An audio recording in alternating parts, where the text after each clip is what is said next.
Paisanas y paisanos, muy buenas noches tengan todos ustedes. Hoy, 28 de mayo del 2021, transmitimos otro programa en este su canal, El Son Politicón de Tasco. Dado que ya estamos a escasos 8 o 9 días para que finalice, para que se llegue a la fecha, el término de campañas en el estado de Guerrero y en los municipios. Hoy vamos a hablar sobre un tema muy interesante, pero antes me presento.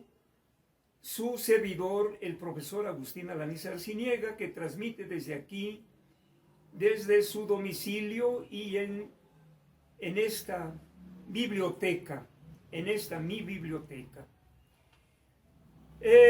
Antes de empezar al tema, voy a mandar un saludo a una paisana que hoy nos visitó aquí en la casa de campaña de Morena, una compañera que es originaria de Pilcaya, de nombre Marisela Morales Ortiz, candidata a presidenta municipal de Pilcaya.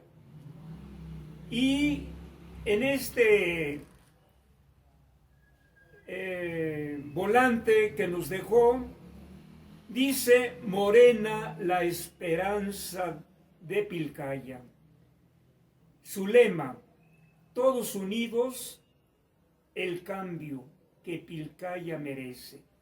Vaya pues, un saludo a nuestra paisana Marisela, y que tenga todo un éxito en este proceso electoral y que sea ella quien triunfe y conquiste el Ayuntamiento Municipal de Acapulco. Paisana, mis saludos y te deseo un gran éxito desde aquí, del Son Politicón de Tasco. El tema de hoy es un tema que se está hoy en día en boga, y en el periódico Regeneración, el título de este periódico de Regeneración dice: que no nos quiten la luz, con algunas ilustraciones del caricaturista El Fisgón. Y dice así, permitirme leer algunos textos para ir dando algunas breves explicaciones. Las grandes luchas históricas del pueblo de México han sido por la soberanía. Recordemos que cuando la invasión española, dependíamos allá en España de un soberano, de un rey, y aquí en México durante la colonia nos representaba un virrey. No había soberanía en el pueblo porque todo el saqueo, el robo, el agandalle de las tierras se las quitaron a los nativos del Imperio Azteca, y el pueblo mexica perdió su soberanía. Tener soberanía es tener la libertad de decidir sobre nuestro presente y futuro.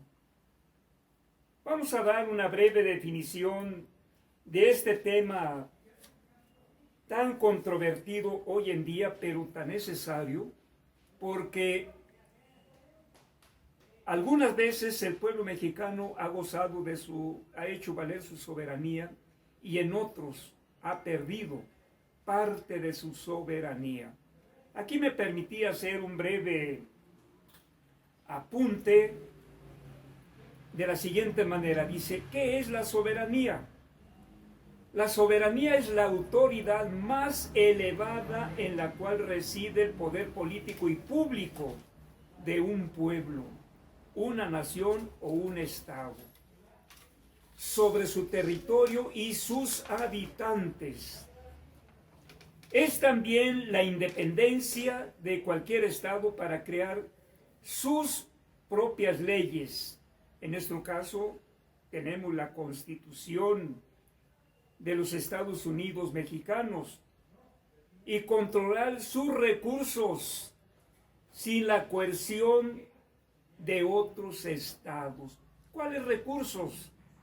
Bueno, pues tenemos muchos recursos, tenemos minas, oro, plata, petróleo, energía eléctrica, y cuando se entregan estos recursos a las grandes empresas extranjeras y nacionales, pues un país pierde su soberanía. Bien, pues, ¿qué pasa, por ejemplo, en el caso de nuestro país? México ha dado grandes batallas por su soberanía energética. Esto nos lo dice la historia. En 1938, el presidente Lázaro Cárdenas del Río expropió el petróleo.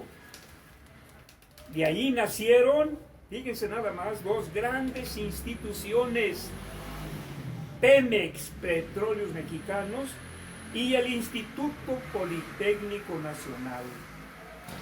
De ahí, otra. En 1960, el presidente Adolfo López Mateos, que nacionalizó la luz. ¿En qué periodo gobernó el presidente López Mateos? De 1958 a 1964. El mismo presidente Lázaro Cárdenas dice: el petróleo y la luz fueron las grandes palancas del desarrollo de México hasta 2012. Por años, por cada peso que gastó el gobierno, 40 centavos venían del petróleo. También aquí, en 1960, López Mateos escribió una carta que advertía: en años futuros, algunos malos mexicanos identificados con las peores causas del país intentarán por medios sutiles entregar de nuevo el petróleo y la luz a los inversionistas extranjeros. Y remarca: solo un traidor entrega su país a los extranjeros. Y nada más esta advertencia, pues no fue profética. Lo que pasa que en este periodo que gobernó el licenciado López Mateos, del 58 al 64, pues ya en el caso del estado de bienestar del que ya hemos hablado aquí, ya se había instaurado en los Estados Unidos con Roosevelt.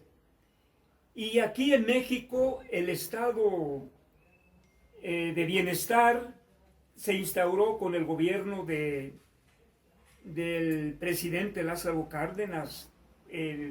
Este periodo fue cuando se ayudó a los campesinos, se les entregó tierra. Fue el gobierno que más tierra se entregó a los campesinos en propiedad ejidal y comunal. Para 1944, antes, el estado de bienestar surge más o menos en 1919. Ya hemos hablado de esto en programas anteriores. El creador fue John Maynard Keynes, el creador de la socialdemocracia. Y después, en 1944, resurge el neoliberalismo, que de este modelo también ya hemos hablado en otros programas, cuando los neoliberales, encabezados por Friedrich Hayek, dice que a pesar de las buenas intenciones del estado de bienestar, los individuos caen en una especie de servidumbre porque pierden lo esencial de su persona, como es la libertad al mercado. Vemos otra vez aquí que pretenden los teóricos neoliberales entregarle todo el poder al mercado. Desaparecer al estado de bienestar era su objetivo. Y ahora sí volver otra vez con los abusos del mercado, de la burguesía, de esta oligarquía ambiciosa y codiciosa. ¿Cuáles son los países que entran por primera vez adoptando este nuevo modelo? Pues fue en Inglaterra o Reino Unido, cuando fue ministra de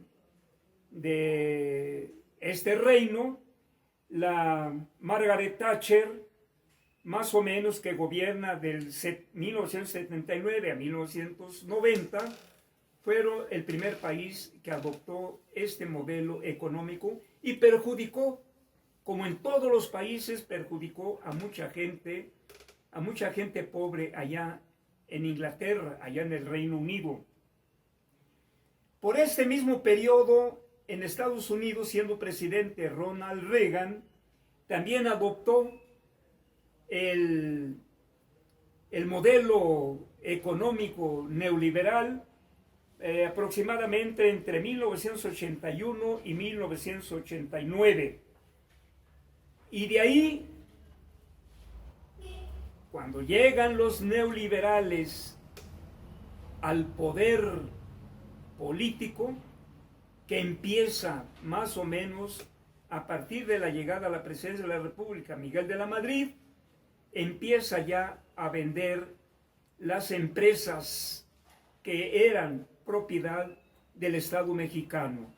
Pero cuando llega Carlos Salinas de Gortari, él fue el que declaró oficialmente el modelo económico neoliberal en México, donde decía que a partir de este modelo, ahora sí, iban a mejorar las condiciones de todos los trabajadores y que las gasolinas no iban a subir más.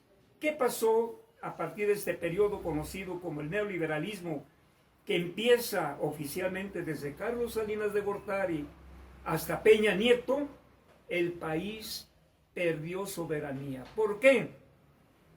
Porque este fue el periodo en que estos traidores mexicanos estuvieron a punto de vender todo lo que se refería a Pemex y todo lo que se refería a la luz eléctrica. Nada más recordemos una cosa, paisanas y paisanos. ¿Quién fue el que se declaró como el presidente del empleo? ¿Lo recuerdan ustedes? Bueno, pues se los voy a decir, ni más ni menos que Felipe Calderón. Él se declaró, siendo aspirante y después candidato, que él iba a ser el presidente del empleo. ¿Qué pasó en el primer gobierno? Me parece que en el segundo año de gobierno, privatizó Luz y Fuerza del Centro, quitándole el trabajo, quitándole el empleo aproximadamente a más de 40,000 trabajadores, entre técnicos, profesionistas y trabajadores administrativos. Ahí está. Todavía el traidor tiene la desfachatez de decir que López Obrador es un tirano, porque sabe que le están pisando los talones a través de su secretario de Seguridad como García Luna. Y hoy en día que les están cayendo con las despensas, con los tinacos, entregando dinero y ya abriendo casillas anticipadamente para ya empezar al voto, y así no les da vergüenza, no tienen dignidad de hacer todas estas desfachateces, todas estas maniobras sucias y todavía tienen cara de, pretenden de quitar las mañaneras a través de su siervo, a través de su servidor, Lorenzo Córdoba, y el poder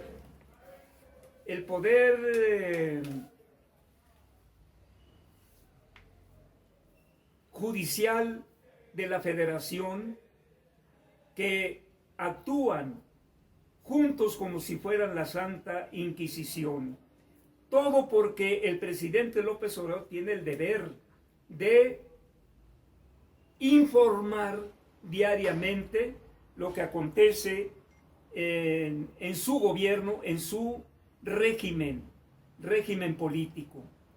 Estas son las cosas. Le voy a pedir aquí a mi hijo Apolo que enfoque un volante de los últimos que están saliendo, porque ya las campañas terminan próximamente en unos 8 días más o menos, y donde nosotros estamos recomendando ampliamente: pueblo de Guerrero, pueblo de Taxco, ya no voten por esos partidos tradicionales que siguen con sus intenciones negras engañando al pueblo. Voten ya por un partido diferente, voten ya por personas diferentes que no hacen promesas. No, lo que andan hoy en día en nuestros candidatos es haciendo compromisos con las gentes de las comunidades, con personas de aquí de los barrios de Taxco, y que esos compromisos los vamos a cumplir cabalmente como lo establece la Cuarta Transformación, principalmente empezando pues por eliminar la corrupción, todo tipo de corrupción, y cuidemos las casillas. Yo le pido al pueblo de Taxco, a todos los barrios, a toda la gente de los barrios, acérquense desde temprano a vigilar las casillas, porque los mapaches ya conocidos del PRI, del PAN, van a andar, y de hecho ya andan por ahí ofreciendo las despensas, dinero y todo esto, como lo están haciendo aquí en estados de aquí del centro y el norte de la República.